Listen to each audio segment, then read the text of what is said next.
لا هرجيهم دبن صباح طبعا بخير بيت ما شوفانو بهدار من هجا حفته صبي بدا ما پایتخت الهولره وقت ميم الفدر آمدنه شو بشکش کنه روش باشه گلستان محمد امینه وجا درجه هي ودا مجمره دا امی بالا بکشن سر چندین بابتو مجارن می بالا بکشن سر کرتنو چیکه روشا سقاید گل پیامنرن خوا روشنا باجارو کن کردستان بشوپینن هروا هنزانیارین لکولین جهانی جی به دور بشوپینن گل مهوان خوشی بحثا مجارکه گلک خوش بکن بجارک بچکی دیروکیه گریدای پرورده و خواندنه ویا از باورد که کو زیاده دنوا و باجار هولیر دمانیان کو خلک باجار هولیر نه و زیاده تر نزدیکی و بابت ببن لی ابنای واتا کو نلو دره بو یان بینه بهستیه کو المگهداری نکه و تماشا نکه جو کو اف دیروکه که کو دنوا باجار کی دیروکی کردی ده هیا اما بدنا بحث کرن هر وها می گرنگترین نوچین 24 دمجمرین در واس بوی هفدور بشوپینن بریا کرده نوچه که کرم کن.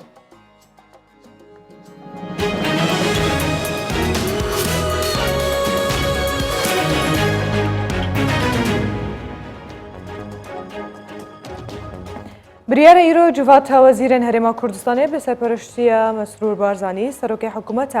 هرما کردستان بجوو لگوری وان زانیارین کو دست به کردستان 24 و کتنه دجوین ایرویا جوات وزیران ده بریار پرسن روشا درایان های هرما کردستان موچو هر وها انجام پروسه دانستاندن دناور حکومت هرما کردستان و حکومت فدرال وره کفتنه دگل بغداد بین گنگش کرن.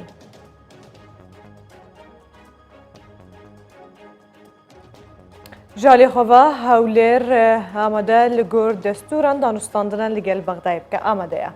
خالد شوانی وزیر هرمه و هروها اندامشان دانستاندکار دگل بغداد جبو کردستان 24 بحثا رکفتن هولر و بغداد کرو راگهاند که حکومت هرما کردستانه آماده لگوری دستور دانستاندن لگل حکومت عراقب که گوچی هرما کردستان آماده پابندی وان خالم ببا کو سوزدانه هفدول السره.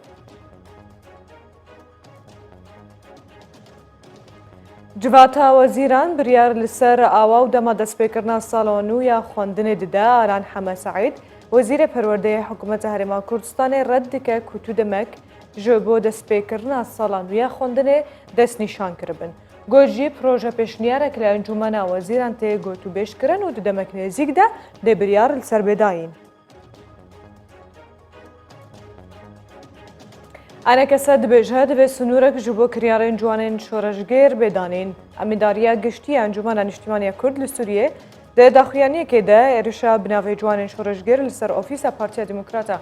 كردستان سوريا وعلى كردستان اللي قامشلو شرمزار كرو قد أوي هولن سر كردايتيا هسده يعني هولن كوتين داين جالي وان ولد بسيونورك جبو كريارين ويره خستنره بين دانين كو دجايتيا همون الخين كردايتيه دكا و هر دما كو زمين جبو دانستاندن باش دبا دست بكارين تيك دردكا. جالي خواه اداره ترامپ سوريا نچار دكا بدانستاندن آشتي روزنامه وول ستريت جورنال امريكي بلاف كريا كو اداره دونالد ترامپ آمده كارين سپاندن سزای نو سرویس سوريا دكا پلانا بر فرق کرنا لیستا خواه رشد دهن بر پرسن امريكي جي گوتن کو اویه کول دانه کنو جو بو اداره ترامپ حتی کو شامه نچار بکه بنجام دانه دانستاندن آشتیه.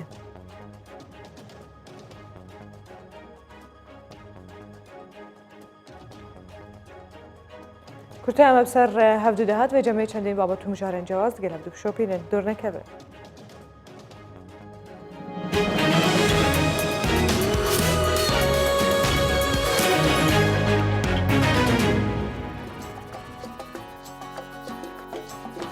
پیکرتاشک لباجار اسلامانیه زاروکن نافجاده و کولانان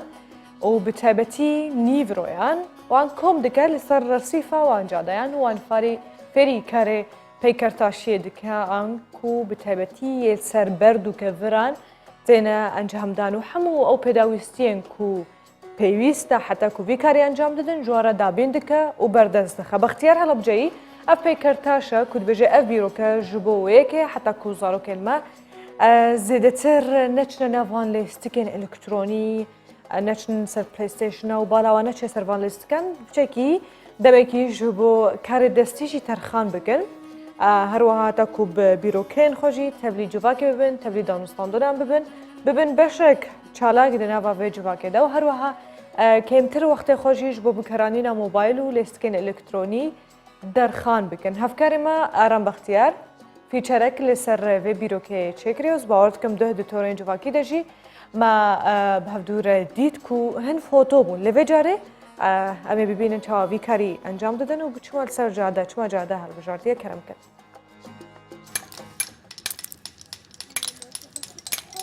ئێرە خوێندنگە نییە گەڕەکێکی سلێمانیە وەرکشۆپیان پێدەڵێتەوە کاری پەیکەرتاشیە بیرۆکەی هەیە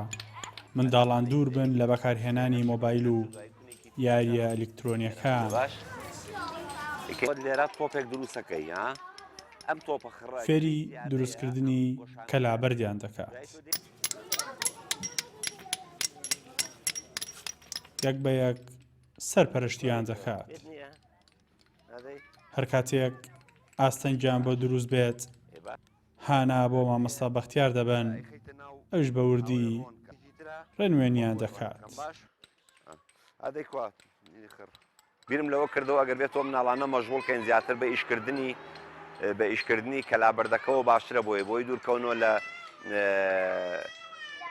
مۆبایل و تەلەڤزیۆن و ئایپاد و دوجاریش مناڵەکان سەلامەت بن لە شوێنێکە ساکن و ئارام بن عادەتەن لە فێنکی عەسرەوە دەست پێەکەن سەعات 4 دەست پێەکەن تا تەقریبەن 5 و لێرە ئیشەکەن خۆم چاوم لیانە دواوش کەچنەوە بۆ ماڵ و هەر کەسەوە بۆ خۆی مەسەڵەن لە ماڵی خۆی بەپێی تااقەتی خۆی بەپێی توانای خۆی چەنە تااقەتی و حەزی لێبێ ئیشەکە ئەم کارە زۆر گرنگە بۆ مناڵ لەبەر ئەوەی لە زەحمەتی مۆبایل چکە مۆبایل زۆر قورسە بۆ مێشکی مناڵ دوورەکەونەوە ئەوەتەی هەستەکەم ئەوەتەی ئەم کارە ئەکەن هەم مناڵەکانی خۆم نان زیاتر ئەخۆن چالاکی وزایان باشتر بووە بە شێوەیەکی تر خەو ئیسراحەت بە خەوێکی خۆشتر ئەخەون لە وەختەکانی تر کەلاکە وردەکاری و کاتی دەوێت ماندوو شەکەتیان دەکات ئەمە ژوا دەکات کەمتر بیریان بۆ ئامێرە زیرەکەکان بچێت من بۆی دوورکەوینەوە لە ئایپات و موبایل و شت هەم بۆ مێشک خراپۆ هەم بۆ ملو چاو من ڕۆژانە زۆر کەم سەیری تەلەڤیزیۆنەکەم زۆر حەزم لەم ئیشانەیە گەورە بووم فێری کاری دەستیە بم ئەم ئیشی بەردە کەلابەر بۆیە ئێمە بۆیە دروستیەکەین بۆیە ئەم ئیشەکەین بۆ ئەوی دوورکەوینە لە مۆبایل بۆی دوورکەوینە لە ئایپاد بۆی دوورکەوینە لە گەرمەی کارکردن ڕێنایی و ئامۆژگاریان پێ دەڵێتەوە بۆ ئەوەی بیرۆکەکەی تەواو سەر بگرێت و وێنایەک لای منداڵانی دیکەش دروست بێت کە لە کاتی پشوەکان کاری جیاواز ئەنجام بدەن. ئارام بەختیار کوردستان 24 سلێمانی شخوا zarok normal hejvan karan dikin û hejancamdana hinkarên destî dikin bi taybetî ji we ku tê bîra wextam zarok bûn me jê hez dikir ku heriyê û axê û keviran bilîzin lêbelê piştî van guhartinên ku hatine encamdan û pêşketina dinyayê evan zarokan jî hez dikir rajna aypadan rajna amûrên elektronî û wextil ser ve derbas dikin lê kesî bîr nedibir ku zaroktiya wan wa vegerîne û hewl bide hem li ser هەمان ئەو جهێک و ئەف دایک و باv لێ مەزم بوونە سەر جادە و کۆڵانان وان ژلوێ دەرە ڕوونێنن و هێنکارێن دەستی بووان ئەنجام بدەن حتا کو مێژیەوان فەرەحتر بیر بکە و خۆشیە ژێت بینن زارۆک دەما کو شتێکی بدەستە خۆ ئەنجام دەدەن گەلێک جێ حەز دەکەن بە کو فێر دەبن ئەف بووە باوەتە کومە هەبدورە شۆپاندی هەیوی بکەم ببە نمونەیەک دناواجباکێدا و گەلێک خەلک هەوڵ بدن کو زارۆکان زێدەتر بەرەوان بدنە کارێ دەستی و چاڵەکێن مێژی و هەروە شتێنووسە ئەفکارە من مەسعود محەممەد ژناوا باشە ڕێدهۆکێ وێ دیگەلمە بەدا کۆم چەندین بابەت و مژاران دیگەل بشۆبینن مەسعود ڕۆژ باش جهێوە گەلێک خۆشە چەند جاراز دبینم هوند سهکێدا دبن دارادا دەرباز دەبن بێجە کەش هاوا چاوایە کەرەمکە ڕۆژەتەژی باش بیتن و فیسامە هێشتاش ویجی خۆشترە ئەگەر تو جارێکە هاتیە دوو کەس بارم تاکوسا کورسم شارە نەدیتی ئەگەر جارێکە هاتی ئەم لە جەیەکی خۆشن ئەم لە هەنداوی جو سایدێ شندوخانانی جێمە پڕ خۆشە ڕاستی جەمل جەیەکی بلندن آره گلستان بابت هری گرنگ مخابنی و یعنی هر بابت کرونا یکوان بحث کن لفظ بیجی بله جبر کد نکات یعنی پرزگاه دو که بگشتید قناق که مترسیدار ده یعنی تراوش که خراب ده یعنی دوان چند روز در باز بیدا نخوش خانه تایبت هاتین تایبت کردن بو چهار سرکردن توش بین کرونا یکو چهار نخوش خانه نه سه نه یا چهاره جی کارت سرت تکردن یعنی مخابنی و پر بوند گل داج یعنی باشه کش نخوش خانه حکومی جهاتی نترخان کردن لی اوج یعنی بویا صدام کو اوجی پر بودن جبر ونو که پارزگاه دو که دست پوناغا بی هاتیه کردن پلانابی و اوجی چهار سرکردن نخوشانت نوا مالت وانا دا یعنی شوکی برفره خلق به ویروس کرونا کاتنه و جیبوی صدام کو اشلای کرد استخلامیه و اشلای بریکش تنوریسی پرزگاه دو که و استاف کاتی آماده کردن که استاف پزشکانو پرستاران پیکتن پیوندیه که تلفنی هاتی دانان لگوری او کسین کو روشوانا تک چیتن مال پیوندیه به ویستافیت کن و چند مالت وانا دا چهار سرد کن مدنوا پرزگاه دو که دا 4 کسا 5 کس موندهی که اون روشوانا خراب یک شوانا مخابنی و کسی که 6 سالی بیدی جان خواهد از دا اون دیش روشوان برای باشه از بحث آمار 24 دم در بازوی بکیم که 134 کس توشی ویروس کرونا بودن پرزگاه دو که برانبر دا 135 کس چهار سر بوینه و نخوشخانه افجه هلاینه کسی که حتی اون که توش بوین هجمار آن به 1725 کس بلند بویه که او زدتری 64,000 پشکلین هاتی نکرن اف کسین که حتی که چهار سر بویم گشتی 795 کسن یین که مای نجی 1012 کسن کسین که جان خواهد از دنیا ویروس کرونا پرزگاه دو که جماران 13 کسن یعنی مخابنی وقت من دست به کجی گوت یعنی نو کدام بلندترین قناغا توجبونا ویروس کرونا یعنی گلک بلاو ویل پرزگاه وجه مسعود تبي أفي رجاء بلنديا كو خلق لدهوك توش دبن ركارن خو باريزية دقر نبر هايش خو هنا الفيديوية بله يعني مخابني يعني حتى نوكاج يعني باشا كي كيم جوالاتيان هستا جبارنا كان كو فيروس كورونا فيا واي تونتي هاي بله لي براسي يعني بشتي في بيلا دجوار جبركو يعني من قلتي 1720 كاس بارزگاه دو که توش بوین يعني زتری 1000 کسا دوام 20 روز در باز بود توشی ویروس کرونا بونه ادی پارزگاه دو که پارزگاه کا بچوک يعني کسا که من توش ببیتن همین نزدیک مزانن يعني هدی خلق خلقی دیار بیتن کوبلش همو تخوچینا توش بوین يعني هنرمندن اکترن سینماکارن ریوبرن برپرسن پولیسن کارمندن آسایش کارمندن تندرستی دکتورن يعني همو تخوچینا توشی ویروس کرونا اوی وکیلیه که خلق زیادتر پیگیر بیتن طایبتی يعني دوان چند روز در باز بیدن نو بازار دست کارم بجمعی نو 5 ساده ولاتیام تمامی بریارو رنمان تندرستی بکارتینش بر کندک لجنه جاتینا پکینان شلای قایم مقامی قضایی و قضا نوندیا دهو که یعنی هندک لجنه هاتینا پکینان هم طایبتی از بحث خالق دیا گرین که یعنی دیارت وان دروژن در باز بیداش دی وره دوام فرمیل دوام دزگین میری دست بکریه لی همو کارمند دوام ناکن او کارمند پیدوی کو شنانی معاملات ولاتیان پرکن جبوه چنده جهندک لجنه هاتینا پکینان دا کو حال سنگاندنی بکن دا کو دوچونا دامو دزگین حکومی بکن بزانن کانه آیاش دای فرمانبره و طایبتی بریار و رنما تندرستی تنب جهینان یا جینه یعنی بگسی از بجم چاودریه که گلک باش سرپرزگاه دو که طایبتی دوام 20 روز در باز بود پشتی خلک که زده پکت یه دی دیفچونه که باش تریجه و تمام دم د ولاتیجی بزدترت ماترسین ویروس کرونا گشتنه پتر پیگیرن بله بهوی صحه و سلامتیش بو هر کسی و زده بهابند بونا خلکه به رنماین تندرستیه افکار من مسعود جناب باجاره دهو که گلک سپاس شبوتا و بهوی روزک خوش و پر کارو برهم و جنباله بکشنن لسر قطبخانه که کودبستانه که کو بناوی اربیل الاولى هات دامزراندن و روژا ایرو بویا موزخانه که پروردهی دنوا باجاره هولره ده کوتا که موزخانه لسر آست عراقه دیروکاوی یعنی دیروکا پروردهیه تده هات به پاراستن و بوبا به موزخانه دوی موزخانه ده تواهیه وینین وان کسین کوته ده خوندنه هاتیه پاراستن و نمایش کرن دناو ده دماکوم روف در باست به دناوان ده چندین کسایتین وک معرف خاندار و محسن دزایو هنرمند همار دزایی جید ناو ده تینه دیتن جبلی ویکجی جهویجی گلکی ناسکریه دناوا سنتر باجاره هولره ده دناوا جرگ باجاره هولره ده لآلیه بازار مزنه هولره یا قلات انکو کلهه و جمع بهدوره هەندیمانە نژناڤە مۆزەخانەیە ئەنکۆڤێ دبستانێ ببینن کو بووە مۆزەخانە و تپەیرە دیگەل ڕێڤەبەرە مۆزەخانەیە الڤێدێ دناڤە ستۆدیۆیەدا مێزێدەتر بەحث لێ بکەن. یەکەم قوتابخانەی فەرمیە لە شاری هەولێر کە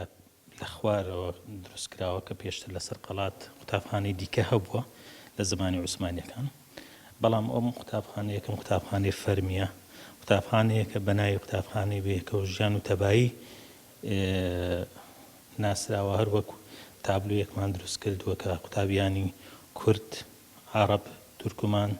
جوو، کریستیان هەموو لەو لێک پۆل خوێندویانە. خوێندن لە قوتابخانەی بەردەوام بووە تاوەکو کۆتایی ساڵی 1999 دوای ئەوەی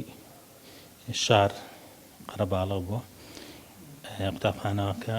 کراوەتە بنکەی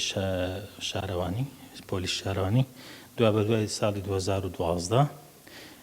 قوتابخانە لە سەردەمی سەفین دزەیی کە وەزیری پەروەردە بوو لەگەڵ کاک نەوزاد بە پێشنیازی بەڕێز ئیسماعیل بەرزنجی کە کرا مۆزەخانە.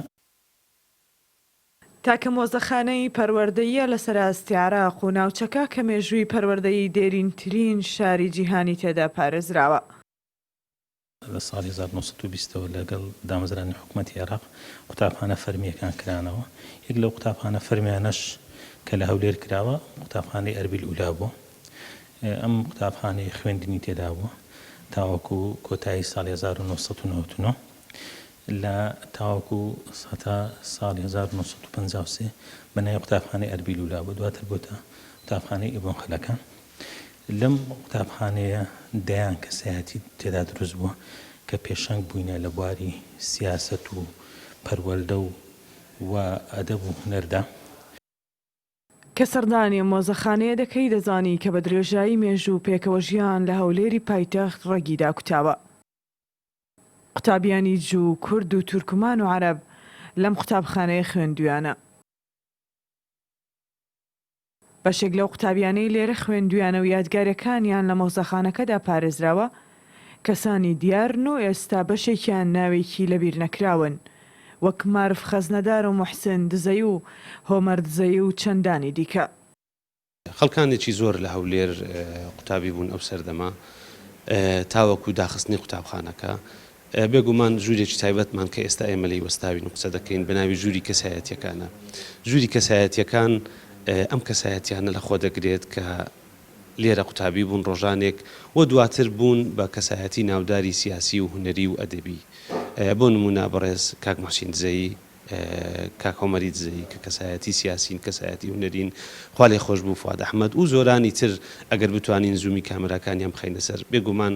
کەسایەتی گەورن کە لەم قوتابخانەیە ڕۆژێک ڕۆژان قوتابین بوون و بچووک بوون و خوێندویانە. قوتابخانەی ئەربیل ئولا کە ئێستا مۆزەخانەی پەروەردەییە، مێژووی قوتابخانەکە و خوێندن تێیدا دەگەڕێتەوە بۆ ساڵی 1930 و یەکەم مامۆستایم قوتابخانەی ئەحمەد ناجی بووە. هەروەها لە ساڵی 2012 لەسەر پێشنیاری نووسەر ئیسماعیل بەرزنجی کرا بە مۆزەخانەی پەروەردەیی. ڕێناس عەلی کوردستان 24 هەولێر. ئانهەژیت گەل برێز زۆمێت بەرزەنجی کوبخوارێ ڤەبەرێ ئەڤێ مۆزەخانەیە و هەروەها ئەرشیفێ پەروەردە هێلوێ دەرێ پاراستیە بەنی باش. ڕۆژتان باش. بەخێر بێ مامۆستا. زۆر سوپاس. ئەو کلاوە سەرنجی منی ڕاکێشە دیارە ناوێکی تایبەت بەخۆی هەیە و دیرۆکێکی تایبەت بەخۆی هەیە. بێگومان لە سەدەی ڕابردوو کە حکوومەتی عێراقی دروست بووە ئەو کاتە دیارە بە بیرۆکەی بەڕێز مەعروف تیاووک کە ئەو کاتە ئەندام پەرلەمانی عێراق بۆ کوردیش بووە. ئەم بیرۆکەی زۆر پێ جوان بووە لە کاتی سەردانەکانی مەلیکی عێراقیش ئەو کاتە بۆ دەرەوە بینیوێتی کە خەڵکی خوێندەوار و خەڵکی تێگەیشت و بۆ ئەوەی جیا بکرێنەوە لە چینەکانی تر بە تایبەت مامۆستا و قوتابی ئەم سیدارەیان خستۆتە سەر و لە بیرمان نەچێ پێش ئەو سیدارەیە تەڕبوش هەبووە وەکو نەریتێک کە بەو دوایەشما بوو لە وڵاتانی وەکو سووریا و ئەوانە لبنان لە شوێنگرەوەی تەڕبوش بووە چونکی تەڕبوش تقریباً کلتوریەکی عوسمانی بووە شوێنگرەوەی ئەوە بوو جیاکردنەوەی خەڵک بووە بۆی ئێمەش وەکو کلتوریەک پاراستومانە لە بۆنەکان لە چاوپێکەوتنەکان سیدار دەخین سەرمان وەکو شوێنێکی ئەرشیفی و شوێنێکی مۆزەخانەی و مێژووی. چه یادەوەریت هەیە لەم مۆزەخانەیە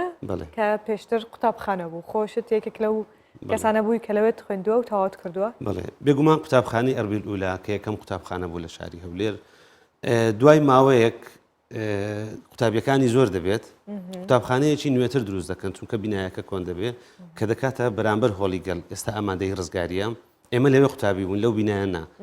ئەم بینایە بوو بە ئیبن خولەکان دواتر بەڵێ من یەکێک بووم لە قوتابیانەی کە لە قۆناغی سەرەتاییم لە قوتابخانەیە تەواو کرد. زۆر باشە کەواتە بێنێت لەسەر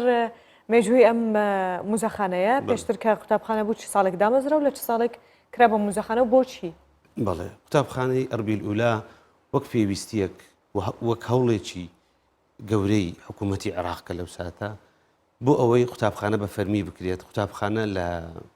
مزگەوتەکان بێتە دەرەوە چکە جاران خوێندن لە مزگەوتەکان بوو دیارە بڕیانیان داوە کە لە ساڵانی بیستەکان قوتابخانەیەک دروست بکەن شوێنەکەیان هەڵبژاردووە کە نزیک بوو لە گەڕەکەەکانی هەولێر کە 4-5 گەڕک بۆ ئەو کاتە بێگومان بۆیە یەکەم قوتابخانە لە ساڵی 1928 دێتە دروستکردن واتە دوای 8 ساڵی تر ئێمە یادی 100 ساڵی ئەم قوتابخانەیە دەکەینەوە وەک پێویستیەک دروست بوو لەو کاتە پاشان تا نزیک ساڵانی 2000 ئەم قوتابخانەیە بەردەوام دەوامی لێکراوە وەکو قوتابخانە پاشان بینایەکە کەلکی ئەوەی نامێنێکەوە وەکو قوتابخانە لە بەردوو هۆکار هەم کۆنیەکەی هەم دەکەوێتە چەقی بازار منداڵ و خوێندن و قوتابی و ناو چەقی بازاڕیش ناکرێت بۆیە حکوومەتی هەرێم ئەو کاتە دای دەخات بۆ ماوەیەک تا دواتر دەبێت بە مۆزەخانە. ئەو مۆزەخانە ئێستا چ تێدا هەیە چه شتێکی زۆر گرنگ تێدا هەیە کە ئەرشیف کراوە؟ ئەم مۆزەخانەیە ڕۆحی پەروەردکارانی هەولێری تێدایە. ئەم مۆزەخانەیە دەتوانین بڵێن ئینتیلاقی دەستپێکردنی چرای زانست لەم قوتابخانەی و لە مۆزەخانەی دەستی پێ کردووە. ئەوەی کە گرینگە ڕۆحی ئەو کەسانن کە چرای خوێندنیان هەڵکردووە لەم وڵاتە ئەو کەسایەتیانە کە دواتر لە ئایندە هەر کەسێک لە بواری خۆی دەبێت بە کەسی سیاسی و هونەرمەند و کەسانی گرنگ لە شارە و لە وڵاتە. چەند ناوەکم بۆ باز دەکەیت کە هەتا ئێستا ماون لە ژیان بۆ نمونە؟ بەڵێ بێگومان قوتابیانی ئەم قوتابخانەیە زۆرن کە تا ئێستا سەردانمان دەکەن بە خۆشحاڵیەوە لە هەر جاڵاچیە و لە هەر مناسبەیەکی دێن سەردانمان دەکەن و لەگەڵمان دەبن کەسێک لەوانە کەسایەتی بەڕێزی کورد بەڕێز کاک موحسین دزەیی سیاسەتمەدارێکی گەورەیە کە قوتابی بۆ لەم قوتابخانە هەروە برا بچوو کەچی کاک کۆمەری دزەیی کە هەموو کەسایەتێکی سیاسی و کەسایەتێکی هونەریە خەڵکانێکی زۆر بێژەرم وەکو کاکاشم کە لە کەناڵی کەرکووک بوو ئەو کاتە کاکاشم جەباری یادی بەخێر لە ژیان ماوە فواد ئەحمەدی خوا لێ خۆش بوو محەممەد ئەربیلی هونەرمەندی شاری هەولێر زۆرانی تر دەتوانین یعنی زۆرانی تر ئەگەر کاتەبێ باسی بکەین بەڵێ کەسایەتێکی زۆر کە لە ژیان ماون ئێستا قوتابی بوون ئەوانی تریش کە لە ژیان نەماون بێگومان لە قوتابخانە. چ نەریتێک هەیە کە ئێوە هەتا ئێستا بەردەوامن لەسەری لەو مۆزەخانەیەدا کە چالاکیەک بێ شتێکی بێگومان بەر لە هاتنی ڤایرۆسی کۆڕۆنا ئێمە ساڵانە کۆمەڵێک چالاکیمان هەبوو یادکردنەوەی کەسایەتە گرینگەکانمان هەبوو ساڵانە ئەو شتە گرنگانەی کە ڕووی دەدا لە مۆزەخانە ئێمە بە چاڵاکی دەمان کرد بۆ نمونە کە پەیکەری باڵداری مەزن ئیبراهیم ئەمین باڵداری مەزن خاوەنی کتێبی ئەلفوبەی کوردی دانرا بە چاڵاکی کرا هەر شتێک کە بکرافە ئێمە بە چاڵاکی دەمان کرد بەڵام بەداخەوە ئەو چەند مانگەی ڕابردوو بەهۆی ڤایرۆسی کۆڕۆنا و خۆ پاراستن چاڵاکیەکان وەستاون. هەتا چەند خەڵکی هەولێر خۆیان گرنگی بەم مۆزەخانەیە دەدەن؟ خەڵکی هەولێر بێگومان ئەمە یەکەم قوتابخانە بووە ئەبێ بیر لەوە بکەینەوە کە خەڵک زۆر بە پیرۆزیەوە سەیری خوێندن و فێربوون و نووسین و پەروەردەی کردووە لە کۆنەوە تا ئێستا ئەم قوتابخانەیە پیرۆزیەکی خۆی هەیە تەسەورکەن یعنی ئەو کەسانی کە بەردەست بووین لەوێ خزمەت گوزار بوون لەوێ چەند کەسێکیان ماون تا ئێستا دێن چەند ساتێک لە مۆزەخانە یادی ڕۆژانی خزمەتکردنی ئەم قوتابخانەیە دەکەنەوە خەڵکی هەولێر زۆر هاوکارن لەگەڵمان خەڵکی هەولێر مۆزەخانە بە چاوی هەولێر دادنێن مۆزەخانە بە شوێنێکی پیرۆز دادنێن و ڕەنگە ئەوەی یادەوەریشی نەبێ کە ڕەت دەبێ بەلامان ئاوڕێکی زۆر پرسۆزمان لێ دەداتەوە ئەگەر نێتە ژوور بێگومان لەناو جەرگی شاری هەولێر وەک باسمان کرد شوێنێکی زۆر قەرەباڵغە نۆرماڵ کە شاند و وەفد و کەسە بیانیەکان و ناسراوەکان دێن یەکسەر دێن سەردانی قەڵای هەولێر دەکەن دێن بەلای ئێوە ئەشیان نا بێگومان بە تایبەت ئەو وەفدانەی کە تایبەتن بە وەزارەتی پەروەردە ئێمە پەیوەندیمان هەیە بە بەردەوام و ئەو وەفدانەی کە دێن بۆ پارێزگای هەولێر چ پێش و چ ئێستا سەردانمان دەکەن کونسڵخانەکان زۆربەی زۆریان سەردانیان کردوین تەنانەت دوا کونسڵی ئەمریکا ئەو کاتێک کە هەولێری جێهێشت پۆستێکی کرد ئەو وێنەی دانا کە لە مۆزەخانە گرت بووی کە لای وێنەیەکی زۆر جوان و زۆر گرنگ بوو خەڵکانێکی زۆر لە بیانی و خەڵکانێکی ناوەخۆ سەردانیان کردوین و یادەوەریان بۆ نووسین لە تۆمارەکانی ئێمە ماوە بە دەست و خەتی خۆیان وێنەیان گرتووە بێگومان هەموو خەڵکێک کە دێتە هەولێر قەڵا گرینگە منارە گرینگە مۆزەخانەش وەک ئەوان گرینگە ئەم قوتابخانەیە ئامادەیی بوو سەرەتایی بوو لە پۆلی شش ئەو کاتە بە درێژایی ئەم ساڵانە هەتا 2000 چەند تەڵەبە لەوەی خوێندوێتی ناتوانین بە ژمارە بڵێن ئەو ژمارە تەڵەبە بەڵام بێگومان ساڵانە کۆمەڵێکی باش لە قوتابیان خوێندویانە سەرەتا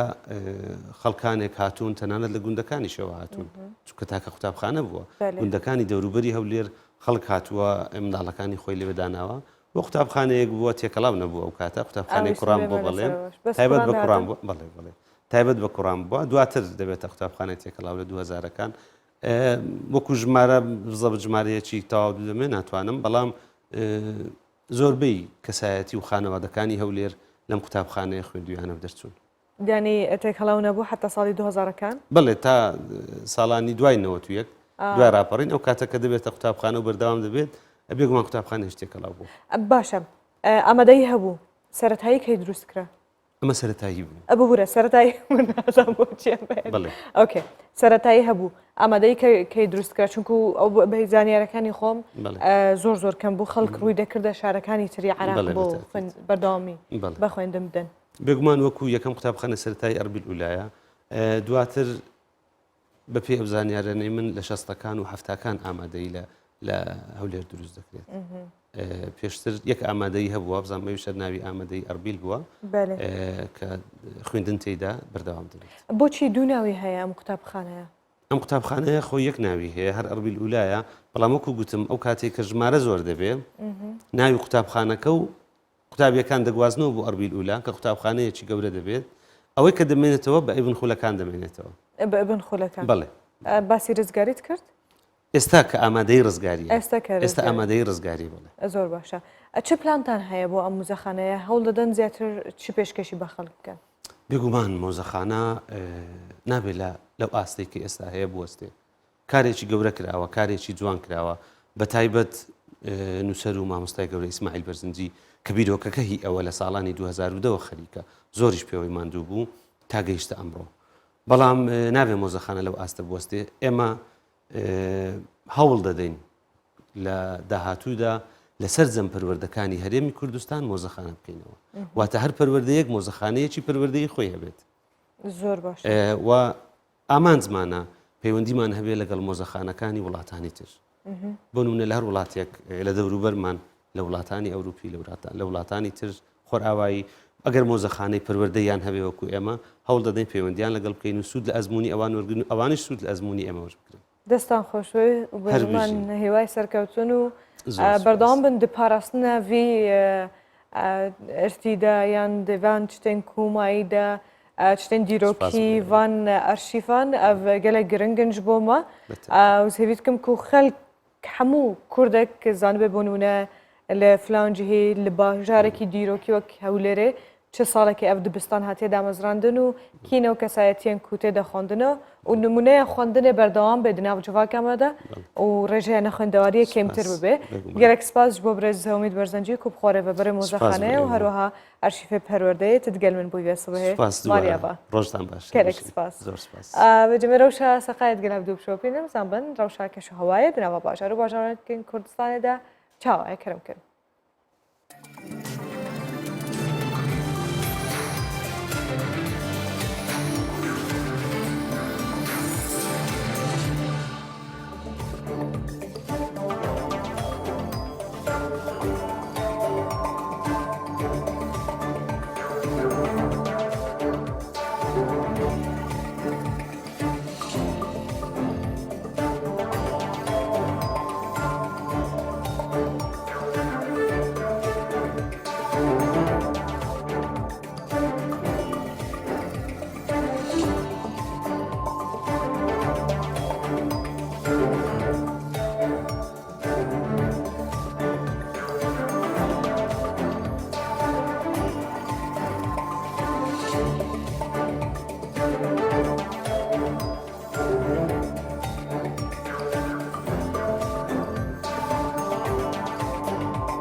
بەجەم دگەل هەفکارن خۆش هەوا باژەر و باژەرۆکێن کوردستانی بەردەوام بکەم زانبن ڕەوشل باشاری سلێمانیە چاوایە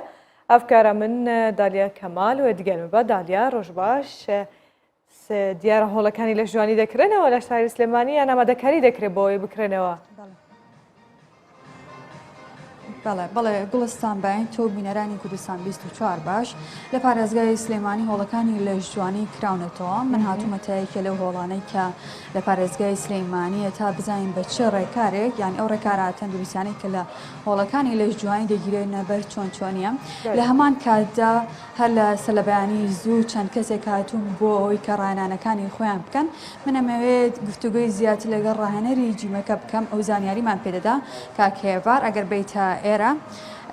لە ئێستا هۆڵەکان کراونەتەوە زیاترمێ باس لە ڕێنماییەکان بکەین ئەو ڕێنمایانەی کە ئەکرێت لە ناو هۆڵەکان جێبەجێ بکەن زیاتر چ ڕێنماییەکە بە تایبەتی لە سەردەمی کۆڕۆنادا سەرەتا بەخێراتتانەکەم ڕێنمایەکان بەگشتی تا ڕادێکی باش جێبەجێکرێن لە هۆڵەکانە ڕێنمایەکانیش ئەوانە لە خۆگرێ بۆ نمونە بەکارهێنانی دەمامک بەکارهێنانی دەستکێش و بەکارهێنانی تعقیم لە قاعەکانە بۆ نمونە لە قاعی ئێمە هۆڵی ڕۆیاڵ جیم ڕۆژانە 2 جار هەموو جیهازەکان و ناو قاعەکەش تاقیمەکرێن لەگەڵەوەی کە بەشێکی زۆر لە وڵاتیان کۆرۆنایانە تووشی ڤایرۆسی کۆرۆنا بوون بەڵام لە هەمان کاتدا تەندروستی هەروە پزیشکەکان بازەواکەن کە پێویستە هاوڵاتیان ڕۆژانە وەرزشەکان ئەگەر لە ماڵی شۆبێ ئەنجام بدەن ئەو وەرزشانە چین کە زیاتر بەرگری لەش بەهێزتر دەکات بە تایبەتی لەوانەی کە نەخۆشن یان نەخۆشی درێژخانیان لەگەڵدایە خۆمان باشە زانین کە کەسی وەرزشوان سیستەمێکی بەرگری باشتری هەیە لە کەسێکی یاسایی کە وەرزش ناگا و نازوڵێ وەرزشەکانیش لە ئێستا پێویست ناکە وەرزشێبێک کە زۆر قورس بێت لەبەرەوەی ئێمە کاتێ وەرزشەکەین لە کاتی وەرزشەکە لەشمان نەگەوێتە سترێسەوە لە کاتی سترێسیشە سیستەمی بەرگریمان لاوازە بێ باشە و ئەو تەمرینانش کە وامان لێکەن زیاتر سیستەمی بەرگریمان لاواز بن بۆ نمونە تەمرینی HIIT کە تەمرینێکی قورسە لە بەکارێنرێ بۆەوەی بۆ سوستانی چاوری یان کاتێکە تۆ یاری ئاسنەکەی وەزنێکی زۆر قورس بەکاربێنی تکرارێکی زۆر بڕێ بۆ شێوەیە زیاتر سیستەمی بەرگری دابەزێ بۆیە پێویستە ئەو تەمارینانە بکرێن کە بە شێوەیەکی ئاسایی باشە بەو شێوەیە بکرێت اینجا جگە لە وەرزشەکە ئێمە پێویستمان بەوەیە کە شێوازێکی نووسنی زۆر باشمان هەبێت چکە سیستەمی بەرگری پێویستە بە هەموو ئەوانەوە و خواردن بە تایبەتی ڤیتامینەکان وەکو ڤیتامین دی ڤیتامین سی چەند جوڵەیەکمان بۆ بکەی لەو جوڵانەی کە خەڵک دەتوانێت یان هاوڵاتیان دەتوانن لە ماڵەوە ئەنجامی بن زیاتر و جوڵانە چین جوڵەکان لە هۆڵە وەرزشەکانە جیازمان زۆرە بۆ نە دمڵسووانەمان زۆرە توانین زۆر جوڵە بکەی بەڵام ئەگەر لە ماڵەوەبی هەرتوانی وەرزش بکەی بە هەبوونی چەند کەرەسەیە لەوانە ڕزستانسبانمان هەیە لەوانە ئەتوانانی خۆ چەند دمڵسێ چەند شەفتێکە هەبێ یان توانی عقلە بکەی کە پێوترێت پڵاپیان شناو ئەمانە هەموو کەسی ئەتوانێت بیکە جا ئەگەر لە ماڵیشەوە بێ بۆیە پێویستە بکرێن بەڵێ گوڵستان وەکو خۆشیان ئاماژیان پێە هۆڵەکان لە ژێر ڕێنماییەکان ئاکراونێتەوە لە هەمان کاتدا ئێمە بەردەوامە چینە ناو نەخۆشخانەکان دکتۆر و پزیشکەکان بازەواکەن کە هاوڵاتیان پێویستە لەم کاتێ ئەگەر لە ماڵیشەوە بن وەرزشەکانی خۆیان بکەن ئەمەش وەکو بەرگریەکە بۆ لەش بەلێگرێک سپاس بۆ هەفکارە من دالیا کەمال ژنەڤە باژارێ سلێمانیە کوتت گەل من بووی بەسمێ بێبیا ڕۆژەکە خۆش بوو تا دخوازن بێجە ژنەڤە باژارێ هەولێر هێژی هەفکارە من هێرو مەولودی وێت گەلمە بە ئەوژی ئیرە سبحی دگۆتەمە دگۆزە چمە جهێکی گەلێک خۆش جهێک خواردنێک جیاواز لێ هەیە خۆش لێ هەیە بێجە ولۆ دلێمت شەوتان سەر خواردنە سەرێڤێ سبحی وژی شتێک نەخواریە شبلی قاهوەیەکە بچێک قاهوە قورتێک قاهوەمە بەخوار بوو بێجە هێرۆ ڕۆژ باش دووبارە ئەوە چیە شوێنە هێشتا هیچ نەدیتۆ گۆلستانەوە بیدایەتەکەت لە ساڵی خۆش لە بەهارەکەی ڕادیارە جا دەزانم تۆ عاشقە خواردنی من هاتوومە تشوێنێکی زۆر تایبەت باسی خواردن دەکەین جا ئەم خواردنانە جێلەوەی کە تایبەتن جا بە هاوکارم کاکمەریوان بێ لەگەڵمدا ئەم خواردنە تایبەتانە بە تایبەتی سوودمەندن بۆ بەیانیان بەڵام جیاوازەکەی لە چییە؟ هەمووی بەدەستی خانمێک دروست دەکرێت بۆ نمونە کەرەی کوردەواری ڕۆنەکەرەی کوردەواری سیرێش ئەمە وەبزانم لۆرکە ئەوە ماستە ماستی تۆراغا ئەمە ماستی خۆماڵی ئەمە قەیماغا ئەمە مرەبایە هەموو ئەم مرەبانە و دۆشە هەمووی بەدەستی بەدەستی خودی ئەو خاتونە دروستکراوە هەندێک تایبەتمەندی دیکەشەیە کە من بۆت باز دەکەم ئێستا ئەم خاتونە بەڕێزەم لەلایە چەندین جۆری نانی تایبەتیشەیە لە بە تایبەتی لە ئەم خواردنانە چاپێن زۆر خواردنیشی تێدایە ئەبێ باسی بکەم گوڵستان کە هەندێک خواردن تایبەت لە ڕۆژهەڵات باوەکە ئەم خاتونە خۆی ڕۆژهەڵاتی خزمی خۆمانە نەسرین خانت چۆنی بەیانی باش قوربانت بم سەلامت بیبینینگۆ و هەموو لایەکی باش کوردستان باش بەژی نەسری خانەگە باسی ئەو خواردنانە بۆ بکەیت تایبەتمەندی چنە بە سوودا ئەو خواردنی کە زۆر زۆر تایبەتە لە ڕۆژهەڵات بە تایبەتی بۆ بەیانیان زیاتر چ دەخۆن خواردنی زۆر تایبەتی ڕۆژهەڵاتی یەکیان شیرێژ و ڕۆنە لۆرکە زامن عاشقیەوە بەڵێ لۆرکە ئەلعانەکانە بە کوڕادەی چاکرێت ئەگەر نەژبوو زۆر زۆر احتیادی بە کەوەری دروستیکەی ماستی تۆراغیە نان و پەنیر و گوێزە زۆر زۆر خۆشە یا دەتوانی نان و پەنیر و ڕیحانی بخۆی ئارامکەرەوەی مێشکە ڕیحانە بۆ خۆی کە دەی خۆی بۆ خۆی ئارامت دەکاتەوە دوای ئۆملێتە بە تەماتە و ڕوونی پیاز و هێلکەی دروست دەکرێ بەڵێ ئەو نیسکەن تایبەتی ڕۆژهەڵاتەیە نیسکێنەیە پێی دەڵێن نۆکاویش کە شۆرمەزەشی هەر پێ دەڵێن نۆکاوی شەر تایبەتی ڕۆژهەڵاتیە جگە لەوەی شیرە کە زۆر زۆر مهمە ئەتۆ بەیانیان ئەگەر هیچ نەخۆ یەک پەرداخ شیر و سێ دەنگ خۆرمای خۆی بە تااقەتت ڕادەگرێت دوایەوەی پەتاتە و هێلکەی کوڵاو پەتاتی کوردەوە هێلکە و پەتاتی کوڵاو خواردنێکی زۆر ئەوەیە بە سوودا بە تااقەتە ئەتۆ بۆ نمونە بەیانێکی بێنە یەک پەتاتە و یەک هێلکەی لە ناونانێکی بنێ جوان بیکە بابۆڵە حەوت سەعات ڕاددەگرێت تێرت ڕادەگرێ یعنی تووزت هەیە بۆ خواردنەی مرەباکانیژی دێو بخوان جگای خوان دیارە قەیسیا هەر باشە هەنجیرە قەیماغە کەشکەر بخۆم درستی دەکەم دۆشاوی ترەیە دۆشاوی ترێ بخۆی خوێنسازە هەر بۆ خۆشم درستی دەکەم دۆشاوەکەی ترێ بە گڵی سپی دروست دەکرێت تەبعاً خۆماڵی درستی دەکەم هەنجوینەکەی خۆماڵیە تەبیعیە دۆیە هەر مەشکەیە بە خۆمان دەیژێنین دۆیەکەش ئێدی کەرەکەی لێ دەگری کەرەکەش کاکە جا پەتاتەکەی پێ دەکڵێ ئەوە دەکەین پان دەکەینەوە ئێستا من ئەو خواردنم بۆ دروست بکە ئەو پەتاتۆیلکە کە ئێستا نیشانە بدەم گوڵستان جا نازانم لە شێوە دەست پێ بکەم ئێستا نەڵێ هێرۆ چ دەخۆی نازانم لە چی دەست بکەم بەڵام ئەو خواردنەی کە زۆر زۆر تایبەتە بە تایبەتی لە ڕۆژهەڵات بە یادی ڕۆژهەڵات پەتاتە و هێلکەیەکە ئێستا لەگەڵ نانێکی زۆر تایبەت دوای ڕێحانی تێدەکەن دوای ڕۆنی کوردی تێدەکەن دوای منیش بۆت باز دەکەم کە چتام و بۆنێکان ڕۆژی تایبەت بتێنم بۆ ئێرە بۆی کە لەگەم خواردنانە زیاتر ئاشنا بیت و بیشی خۆی ئێستا بەم شێوازە ئەگەر کاتم هەبێ خێرە ئەگەر نەسری خانم خێرە بۆمان دروست بکە بەس ئەو جەمنانی بەیانی لە ساعت چەند هەتا چەند هەیە بۆ هەرێک لە خواردنانە تایبەت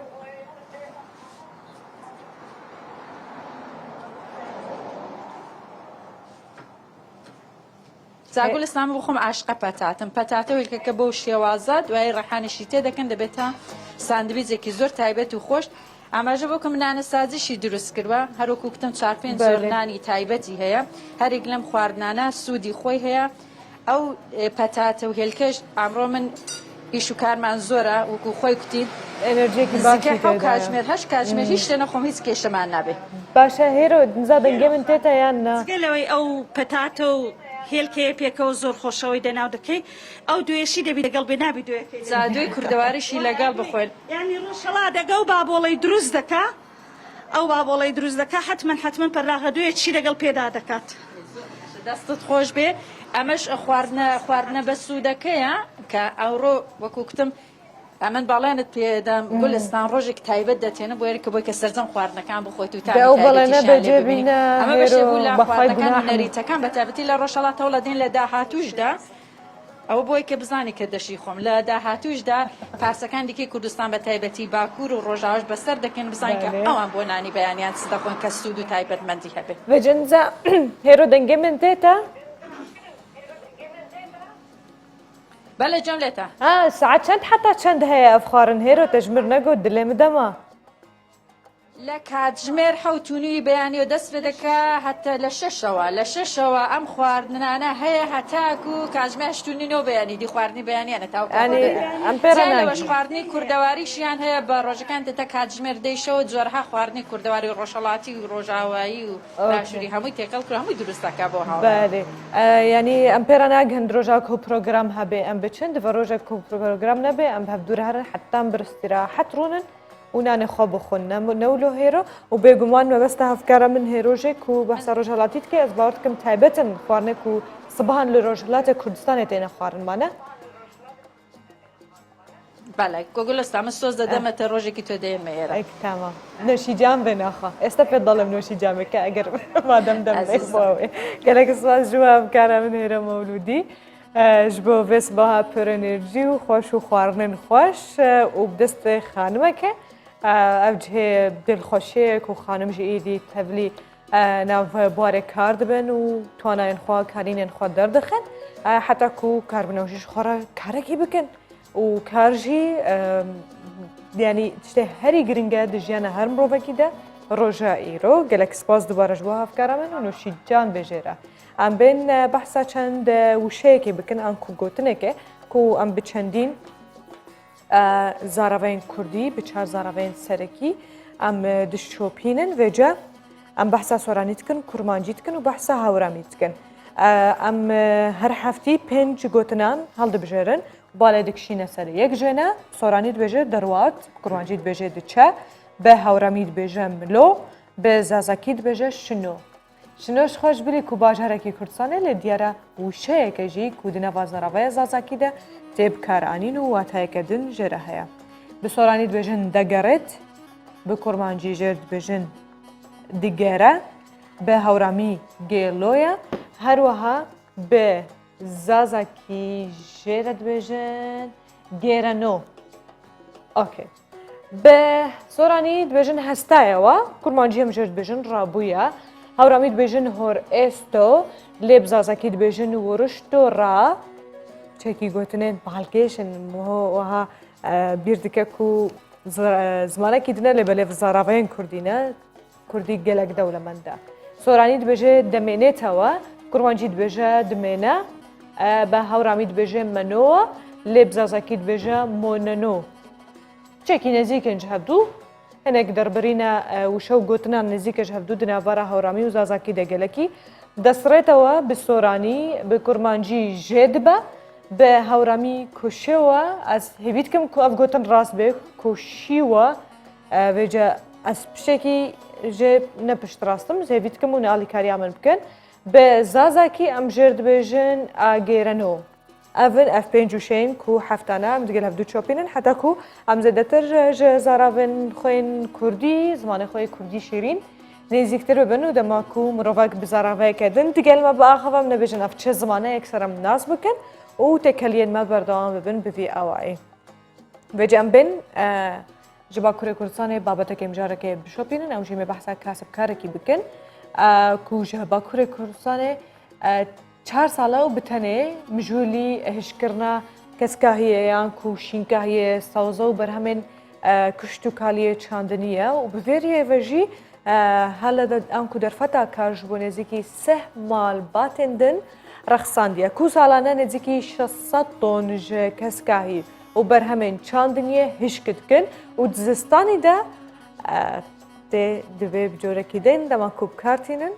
dibe xwarin û dixwin vêce kem bizanbin çiya û çawa û tupeyre zistanî çawa tê xwarin تاهیر فیدان هاوڵاتێکی دانیشتووی باتمانی باکووری کوردستانە و 4 ساڵا سەرقاڵی کۆکردنەوە و وشکردنی سەوزە و بەرهەمە کشتتوکاڵیەکانی وەک تەماتە بیبەر باینزان و بامەیە بۆ ئەوەی لەوە زستاندا سفر و خوانەکان بۆ بەرهەمە و شکراوانە بڕازێنێتەوە لەگەڵ ئەوەی بژێوی ژیانی خۆی و خێزانەکەی لەسەر ئەو کارەیە هاوکات هەلی کاریژی بۆ زیاتر لاسی خێزانی دیکە ڕەخساندووە. ئایدن نازلی دە بە تاسەوە دەستم بەکاری وشکردنەوەی سەوزە و بەرهەمە کشتتوکاڵیەکان کرد ئێستا بژێوی ژیانی خۆم و 30 خێزانی دیکە لە ڕێگەی وشکردنی بەرهەمە کشتتوکاڵیەکانەوە دابین دەکەم سەرەتا دە خێزان کاری لەگەڵ دەکردم بەڵام کارەکانمان فراوان بووە و ژمارەی ئەو خێزانانەی لەگەڵم کار دەکەن 30 خێزانە ئەوان بەکرێ کارمان لەگەڵ دەکەن. تایرفیدان لەسەر ڕوبەری 45 دۆنم زەوی سەوزە و بەرهەمە کشتتوقالەکان بەرهەم دەهێنێت هەر کاتێکیش لە ناوچەکەی خۆی بەرهەمەکانی دەستنەکەوت لە شارەکانی دیکەوە بەدەستی دەهێنێت دەشلێت ساڵانە 600 تۆن سەوزە و بەرهەمە کشتتوگاڵی وشک دەکەنەوە و دەیفرۆشن. Geçkindir yani bizimle çalışıyorlar. 15 جۆر سەوزە و بەرهەمی کشتتوکاڵی وشی دەکەمەوە دواتر بەرهەمەکان بۆ هەموو بازارەکان ڕەوانە دەکەین و دیان فرۆشین هەر کاتێکیش بەرهەمەکانمان لێرە دەست نەکەوێت لە ئادەنە و مێرسین دەیان کڕین. دیمەنی وشکردن و هەڵخستنی سەوزە و بەرهەمە کشتتوکاڵی وشکراوەکان لەسەر تەناف و کەپرەکاندا سەرنجی خەڵکی ڕاکێشاوە ئەوە شوای کردووە بەرهەمەکانی بە ئاسانی ساغ ببن و بەردەوام داواکاری لەسەر بێت.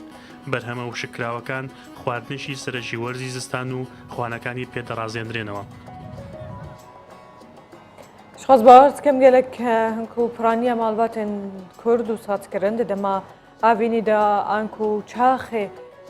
ku yanî şîngahiye yan jî çi berhemeke çandiniyê dibû wextê wê ne şîn dibû jêdkirin û hinek dehlandin timî ji bo zistanî lê roja îro ji ber ku her tişt li ber dest heye zêdetir xelk dûrî vê nerî têbûne dê em dibînin hîn jî hinek malbat û xelk berdewam in li ser vî karî ji ber ku yek ku niha jê nayê çê bike kesên din hene ji xwarxistina kar û derfeta kar ji bo çendîn malbata jî peyda dikin û difroşin wan kesên ku ji wan nayê vî karî encam bidin. Ecer hemê nirxê an ku bihayê dirav û diravên biyanî û nirxê zêd di nava bazarên Herêma Kurdistanê de bişopînin wêzên çiqasa çavê min nabîne lez bawer dikim li ser şaşê cemo diyar e.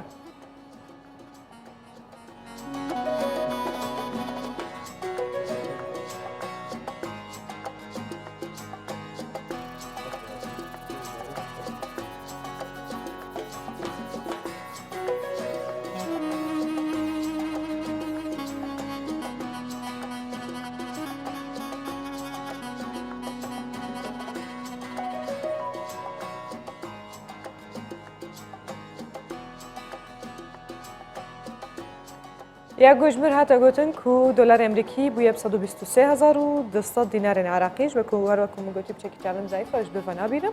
و جب بچکی 123,200 دینار جنر خیلی نزدیک 400 دیناری هاتیه